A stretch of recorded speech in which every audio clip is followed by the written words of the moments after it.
I went to IPMS Las Vegas to check out some cool models and probably spend too much money, but I had no idea that I would win first place.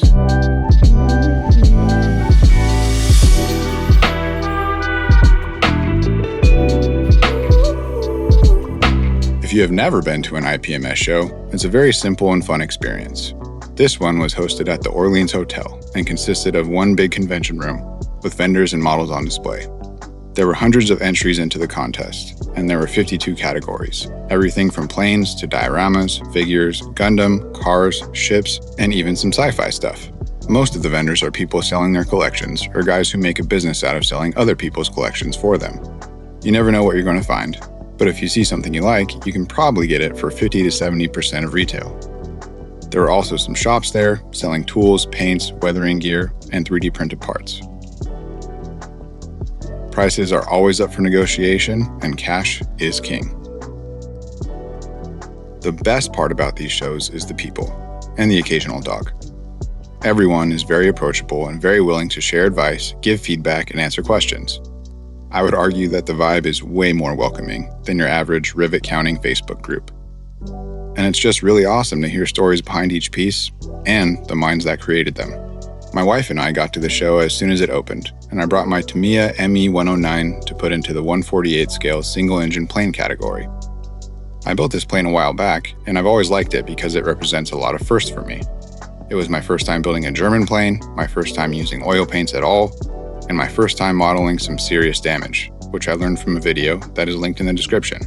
I will admit that getting there early gave me an advantage. I decided to leverage my psychology background and place my model as far back on the table as possible and dead center in the middle of the category. With it already being posed on a stand in a banked flying position, this allowed it to stand out quite a bit and physically appear to stand above the rest. I also entered 3 builds in the diorama category: the Y-Wing Podracer build, also known as Scrap to Speed, along with Resupply and Standby, and a moment of peace. One of the best parts of the show was just seeing the other builds that these skilled modelers brought to life. Here's a few of my favorites. At first, I noticed that it was just a box with a hole in the top. I then saw the title on the nameplate, thinking, why is it called Oops? Then I see the X-Wing with the LED laser bolt frozen in time. I thought, what is he shooting at? Oh, he accidentally fired. The cockpit being open and the figure staring at the laser blast served the story and rounded out an excellent build. The experience of seeing this diorama for the first time displayed perfect composition. In my opinion, the purpose of any piece of art is to invoke some type of emotion in the viewer. When I laid my eyes on this piece, I could literally feel the relief and refreshment of resting my tired, sore, and dirty feet into a cool stream. This figure was masterfully painted along with the gear on the shore. My favorite detail was the texture of the resin water stream and the little tiny white water that implied a slow and directional flow of the water. By the same token, this piece had a sense of joy to it that was contagious. I could do a whole video breaking down this diorama, but it very obviously depicts a group of soldiers reveling in the relief and accomplishment of VE Day. If I had to paint this many figures, I would be done sometime around 2037, but they were all flawless, with all of them clearly engaging with one another or the environment. I loved that this piece was mounted on a turntable that invited you to view it from all around. And there was even a pristine handbook depicting how the builder had implemented several skills and techniques. I don't want to take up too much time gushing over each build that I loved, because I loved so many. So here's some shots of more.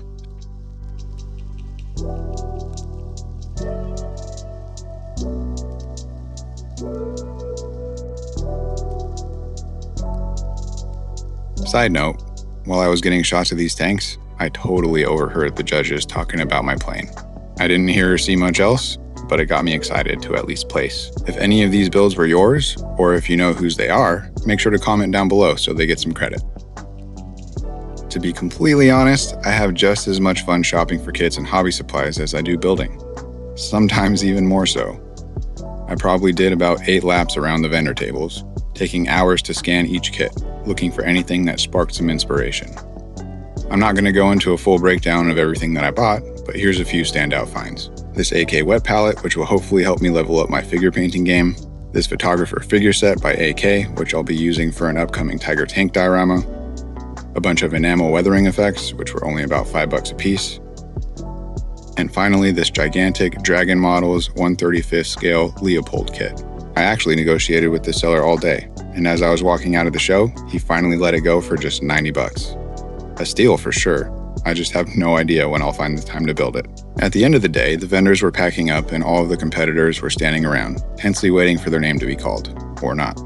I wasn't very hopeful that I would win anything in the Diorama category, but I held out a little hope for my ME-109, only because I had used some psychological trickery and because I heard the judges talking about it. If anything, I was hoping for third place. And then... And first place is Daniel Vasquez. The look on my face said it all. I was completely surprised. Even though competitions aren't my main motivation for building, taking any type of win in a room full of skilled builders meant a lot to me. And honestly, I don't think it was the cleanest build there, or even the most technically sound one, but it was different. It was more heavily weathered than everyone else's, it was battle damaged, and it was posed in the flying position. It was in motion, and it was telling a story. I think that's what made it stand out. Competition aside, the most meaningful part of this experience was the inspiration I got just from seeing everyone else's builds and the all too uncommon face-to-face interaction with fellow builders. If you haven't checked out a show like this, I hope this video inspires you. That's all for this one, but always remember, don't just build models, build stories.